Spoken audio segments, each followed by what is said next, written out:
Welcome to my channel. आज हम बात करेंगे हाइड्रोसील के बारे में। यह क्या होता है, इसके लक्षण क्या है, इसके होने के कारण क्या है, क्या परहेज जरूरी है और इसका इलाज कैसे किया जाता है। वीडियो को अंत तक जरूर देखें। हाइड्रोसील क्या होता है, लक्षण, कारण, परहेज और इलाज। हाइड्रोसील क्या होता है? हाइड्रोसील पुरुषों को प्रभावित करने वाली एक सामान्य बीमारी है। इस स्थिति में अंडकोश में पानी भर जाता है। दूसरे शब्दों में समझे तो हाइड्रोसील अंडकोश में सूजन का एक प्रकार है। यह अंडकोश के आसपास द्रव की एक पतली लाइनिंग जमा होने के कारण होता है। ये समस्या आमतौर पर नवजात शिशुओं में देखने को मिलती है। हालांकि 40 साल की उम्र के बाद यह वयस्क पुरुषों को भी प्रभावित कर सकती है। थोड़े बड़े लड़कों और वयस्क पुरुष में अंडकोश में सूजन या चोट के कारण हाइड्रोसील हो सकता है। हाइड्रोसील आमतौर पर दर्दनाक या हानिकारक नहीं होता है और इसके लिए किसी उपचार की आवश्यकता नहीं होती है। लेकिन अगर आपको अंडकोश की सूजन है तो डॉक्टर से जरूर संपर्क करना चाहिए। हाइड्रोसील के प्रकार। हाइड्रोसील के प्रकार नीचे दिए जा रहे हैं। Communicating hydrocele. इस स्थिति में अंडकोश की थैली पूर्ण रूप से बंद नहीं होती। इसके कारण हाइड्रोसील एब्डोमिनल कैविटी के तरल पदार्थ के साथ संपर्क में होता है। कम्युनिकेटिंग हाइड्रोसील प्रोसेसिस वैजिनलिस के फेलियर के कारण होता है। प्रोसेसिस वैजिनलिस एक प्रकार की पतली झिल्ली होती है जो इंग्विन कैनाल के अंदर से होती हुई अंडकोश तक फैली रहती है। इस झिल्ली के खुलने पर हर्निया और हाइड्रोसील दोनों विकार होने की संभावना होती है। Non communicating hydrocele. इस स्थिति में अंडकोश की थैली बंद होने के बाद भी अंडकोश और उसके आसपास अतिरिक्त तरल पदार्थ जमने लगता है। इस प्रकार का हाइड्रोसील नवजात शिशुओं में देखने को मिलता है जो समय के साथ ठीक हो जाता है। इसके लिए इलाज की आवश्यकता नहीं होती है। हाइड्रोसील होने के लक्षण। हाइड्रोसील के लक्षण नीचे दिए जा रहे हैं। चलने फिरने में परेशानी, उल्टी या दस्त आना, बुखार आना, कब्ज होना, अंडकोश में दर्द रहित सूजन रहना, सेक्स गतिविधियों में परेशानी होना, अंडकोश में भारीपन महसूस होना, अंडकोश का आकार बढ़ना। हाइड्रोसील होने के कारण हाइड्रोसील के निम्न कारण हो सकते हैं। अंडकोश में चोट या सूजन के कारण सिफिलिस इन्फेक्शन, एपिडिडिमिस का ट्यूबरक्लोसिस। हर्निया सर्जरी के कारण लगने वाली चोट या आघात, फाइलेरियासिस संक्रमण, मैलिग्नेंसी। हाइड्रोसील का इलाज। हाइड्रोसील का इलाज। यदि किसी नवजात शिशु को हाइड्रोसील है तो ये लगभग 1 वर्ष में अपने आप ठीक हो सकता है। किन्हीं कारणों से यदि बच्चे का हाइड्रोसील अपने आप ठीक नहीं होता है या बड़ा हो जाता है तो इसे सर्जरी द्वारा हटाया जा सकता है। हाइड्रोसील का इलाज सर्जरी और नीडल एस्पिरेशन 2 तरह से किया जा सकता है। सर्जरी। हाइड्रोसील को हटाने के लिए सर्जरी एनेस्थीसिया के तहत की जाती है। इसे हाइड्रोसिलेक्टोमी कहते हैं। ज्यादातर मामलों में मरीज हाइड्रोसिलेक्टोमी के कुछ घंटों बाद ही घर जा सकता है। सर्जरी के दौरान अंडकोश या पेट, जहां हाइड्रोसील है, में एक छोटा सा कट बनाया जाता है और हाइड्रोसील को हटा दिया जाता है। इसके बाद सर्जन चीरे की साइट पर एक बड़ी ड्रेसिंग लगा देते हैं। सर्जरी के बाद कुछ दिनों के लिए मरीज को पेशाब के लिए ट्यूब ड्रेन की आवश्यकता हो सकती है। Needle aspiration. इस प्रक्रिया में हाइड्रोसील को एक सुई की मदद से निकाला जाता है। अंडकोश में जमा तरल पदार्थ को बाहर निकालने के लिए सुई को थैली में डाला जाता है। नीडल एस्पिरेशन का इस्तेमाल आमतौर पर उन लोगों पर किया जाता है जिन्हें सर्जरी के दौरान ज्यादा जोखिम होता है। नीडल एस्पिरेशन के कारण मरीज को अंडकोश में अस्थायी दर्द और संक्रमण का खतरा हो सकता है। हाइड्रोसील के जोखिम और जटिलताएं। हाइड्रोसील के जोखिम और जटिलताएं। हाइड्रोसील के जोखिमों और जटिलताओं में निम्न शामिल है। संक्रमण या ट्यूमर। हाइड्रोसील का समय पर इलाज न कराने से अंडकोश में संक्रमण या ट्यूमर विकसित हो सकता है। इससे शुक्राणु उत्पादन या अंडकोश के कार्य में परेशानी हो सकती है।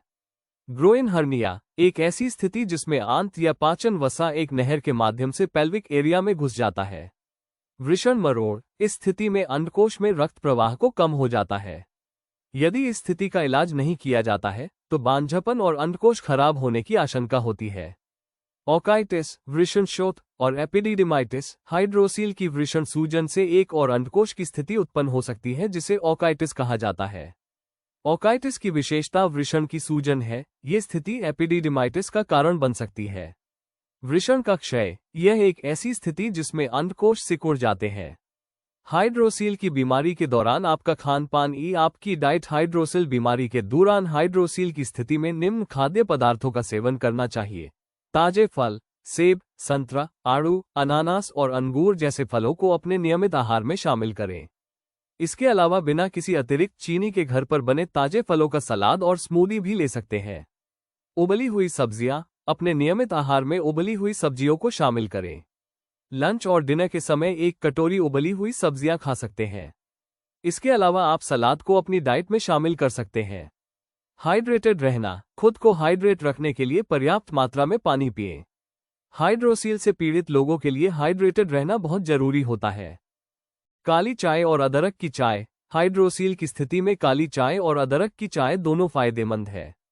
हाइड्रोसील से पीड़ित लोगों के लिए ब्लैक टी और अदरक की चाय फायदेमंद हो सकती है। हर दिन अदरक की चाय का एक छोटा कप हाइड्रोसील के दर्द और सूजन को कम कर सकता है। फाइबर युक्त आहार, अच्छे पाचन तंत्र के लिए रेशेदार भोजन बहुत जरूरी है।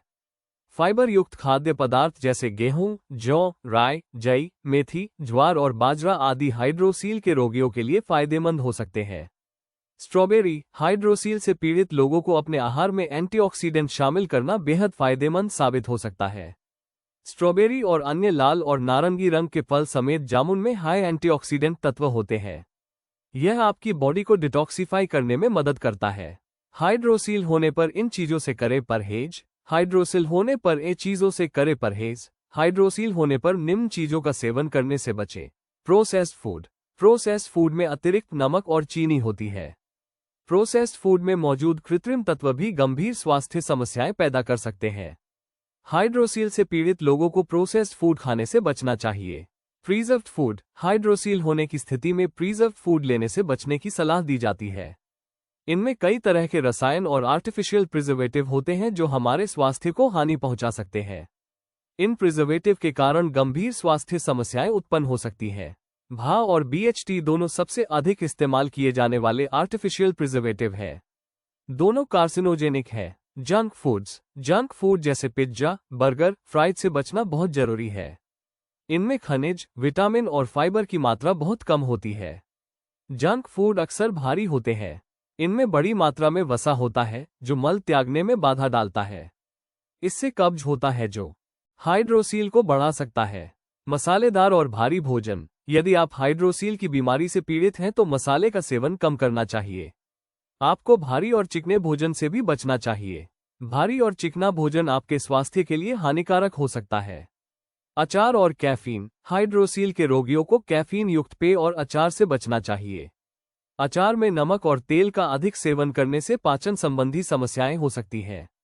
इसके अलावा बड़ी मात्रा में कैफीन के सेवन से भी पाचन तंत्र पर नकारात्मक प्रभाव पड़ता है। हाइड्रोसील होने पर क्या करें? हाइड्रोसील होने पर क्या करें? हाइड्रोसील से पीड़ित व्यक्ति को हल्के व्यायाम करना चाहिए। हाइड्रोसील से पीड़ित व्यक्ति को योग आसन करने चाहिए। करीब 45 मिनट तेज वॉक करें। खाने पीने का ध्यान रखें, धूम्रपान और शराब का सेवन न करें। अंडकोश को बांध कर रखें। हाइड्रोसील होने पर क्या ना करें? हाइड्रोसील होने पर क्या ना करें? हाइड्रोसील से पीड़ित लोगों को निम्न बातों का ध्यान रखना चाहिए। हाइड्रोसील से पीड़ित व्यक्ति को भारी चीजें नहीं उठानी चाहिए, इससे टेस्टिकल पर तनाव बढ़ता है। हाइड्रोसील के रोगी को ऐसे व्यायाम नहीं करना चाहिए जिनसे स्क्रोटम या टेस्टिकल्स पर जोर पड़ता। मल त्यागते या पेशाब करते समय ताकत नहीं लगाना चाहिए। शाम या रात में अधिक भोजन नहीं करना चाहिए। खाने के बाद तुरंत सोने से भी बचें। हाइड्रोसील के दौरान हल्दी को पानी के साथ पीसकर अंडकोश पर इसका लेप लगाने से सूजन खत्म हो जाती है। हाइड्रोसील के आकार को बढ़ने से रोकने के लिए टेस्टिकल को बांध कर रखें। हाइड्रोसील की रोकथाम के लिए मरीज को समय पर दवाई लेनी चाहिए। यदि पीड़ित ने हाइड्रोसिलेक्टोमी सर्जरी कराई है तो उसे तुरंत यौन गतिविधियां नहीं करना चाहिए। हाइड्रोसील का इलाज कराने के तुरंत बाद सामान्य गतिविधियों को न दोहराएं। हाइड्रोसील को घर पर ठीक कैसे करें? आई home remedy for hydrocele treatment. Hydrocele के लिए घरेलू उपाय नीचे दिए जा रहे हैं। एप्सम सॉल्ट से स्नान करने से अंडकोश की दर्द रहित सूजन कम हो जाती है। इसके लिए एक निश्चित मात्रा में एप्सम नमक को गर्म पानी में मिला लें। इसके बाद अपने दोनों पैरों को फैलाकर 15 से 20 मिनट के लिए टब में आराम करें। इससे पानी और एप्सम नमक की गर्मी शरीर में मौजूद अतिरिक्त तरल पदार्थ को बाहर निकाल सकती है। इससे सूजन कम हो सकती है। हाइड्रोसील में दर्द होने पर एप्सम बात ना करें। हाइड्रोसील होने पर धैर्य रखें। अधिकांश मामलों में हाइड्रोसील बिना किसी इलाज के अपने आप ही ठीक हो जाते हैं। अगर हाइड्रोसील दर्दनाक नहीं है, पेशाब या सेक्स के दौरान समस्या पैदा नहीं कर रहा है तो इसके इलाज की आवश्यकता नहीं है। 2 रत्ती सुहागा को फुलाकर रोज गुड़ के साथ कुछ सप्ताह तक खाने से हाइड्रोसील से होने वाले दर्द में आराम मिलता है। इससे सूजन भी कम होती है। हल्दी के लेप को अंडकोश में लगाने से हाइड्रोसील के कारण होने वाली सूजन और दर्द दोनों में ही राहत मिलती है। तंबाकू का पत्ता, छोटी अरनी का पत्ता, बागान की जड़, कटोरी की जड़, काली मिर्च और जीरा के उपयोग से हाइड्रोसील का इलाज किया जा सकता है। वचा और सरसों के पानी का इस्तेमाल करने से अंडकोश के बढ़ते हुए आकार को रोका जा सकता है। अंडकोश को किसी भी प्रकार की चोट न लगने दें, इससे हाइड्रोसील होने के चांस बढ़ जाते हैं। कुश्ती, मार्शल आर्ट और साइकिल चलाते समय पूरा ध्यान दें। अगर आप कोई गेम खेल रहे हैं जिसमें अंडकोश पर चोट लग सकती है तो गार्ड का इस्तेमाल करें। सुरक्षित सेक्स करें, कॉन्डोम का इस्तेमाल करें, एसटीडी के जोखिम से बचें। हाइड्रोसील के इलाज की लागत हाइड्रोसील के इलाज का खर्चा हाइड्रोसील के इलाज की लागत बीमारी की गंभीरता के हिसाब से तय होती है। सामान्य तौर पर हाइड्रोसील के इलाज की लागत 25 से 85 हजार रुपये के बीच हो सकती है। इलाज का खर्च इस बात पर भी निर्भर करता है कि आप किस अस्पताल और कितने अनुभवी डॉक्टर से इलाज करा रहे हैं। निष्कर्ष, हाइड्रोसील अंडकोश में सूजन का एक प्रकार है जो तब होता है जब द्रव एक अंडकोश के आसपास के पतली लाइनिंग में जमा हो जाता है। हाइड्रोसील नवजात शिशुओं में आम समस्या होती है। थोड़े बड़े लड़कों और वयस्क पुरुषों में अंडकोश में सूजन या चोट के कारण हाइड्रोसील की समस्या विकसित हो सकती है। इसके अलावा सिफिलिस इन्फेक्शन, हर्निया की सर्जरी के कारण लगने वाली चोट या आघात और फाइलेरियासिस संक्रमण जैसे तमाम कारण भी हाइड्रोसील का कारण बन सकते हैं। बहुत छोटे बच्चों में होने वाला हाइड्रोसील 1 साल के भीतर अपने आप ही खत्म हो जाता है। इसके कई घरेलू इलाज है, पर फायदा ना होने पर चलने फिरने में परेशानी, उल्टी या दस्त आना, बुखार, कब्ज होना, चलने फिरने के अलावा सेक्स गतिविधियों में भी दिक्कत होना शुरू हो जाती है। हाइड्रोसील होने पर खान पान का ध्यान रखने के साथ ये भी ध्यान रखना होता है कि पीड़ित कोई भारी चीज न उठाएं। कुछ ऐसा ना करें जिससे लोअर बॉडी पर असर पड़े। जरूरत पड़े तो अंडकोश को बांधकर भी रखा जाता है। इसके अलावा स्पोर्ट्स, साइकिलिंग, क्रिकेट या किसी भी कॉन्टैक्ट स्पोर्ट्स में गार्ड्स पहना भी जरूरी है। यदि घरेलू आराम से इलाज ना मिले तो सर्जरी और नीडल एस्पिरेशन का सहारा लिया जा सकता है। ये बहुत छोटी सी सर्जरी होती है और उसी दिन छुट्टी मिल जाती है। 5 दिन में व्यक्ति अपनी सामान्य गतिविधि पर आ जाता है, पर यौन गतिविधियों के लिए डॉक्टर से सलाह लेनी होती है। अक्सर पूछे जाने वाले सवाल, हाइड्रोसील क्या है? हाइड्रोसील अंडकोश में सूजन का एक प्रकार है जो तब होता है जब द्रव एक अंडकोश के आसपास के पतली लाइनिंग में जमा हो जाता है। हाइड्रोसील का सही इलाज क्या है? हाइड्रोसील का सही इलाज उसमें स्थिति द्रव्य को बाहर निकलने से होता है। इसके कई तरीके हैं। हाइड्रोसील बीमारी कैसे होता है? हाइड्रोसील नवजात शिशुओं में आम समस्या होती है। थोड़े बड़े लड़कों और वयस्क पुरुष अंडकोश में सूजन या चोट के कारण हाइड्रोसील विकसित कर सकते हैं। हाइड्रोसील बढ़ने से क्या नुकसान होता है? इससे व्यक्ति के सामान्य जीवन पर असर पड़ता है, चलने, दौड़ने, यौन संबंध आदि पर असर पड़ता है। यदि ठीक ना किया जाए तो ये नपुंसकता भी ला सकता है। हाइड्रोसील में क्या क्या परहेज करना चाहिए? शराब, सिगरेट, प्रोसेस्ड फूड, प्रिजर्व खाना, तैलीय खाद्य पदार्थ, कब्ज बनाने वाले खाने से परहेज करना चाहिए। एक हाइड्रोसील बिना ऑपरेशन के कैसे ठीक करें? हाइड्रोसील बिना ऑपरेशन के ठीक करने के कई उपाय हैं, पर कुछ दिन में राहत ना मिले तो सर्जन से मिलना चाहिए। घर में हाइड्रोसील का सबसे अच्छा इलाज क्या है?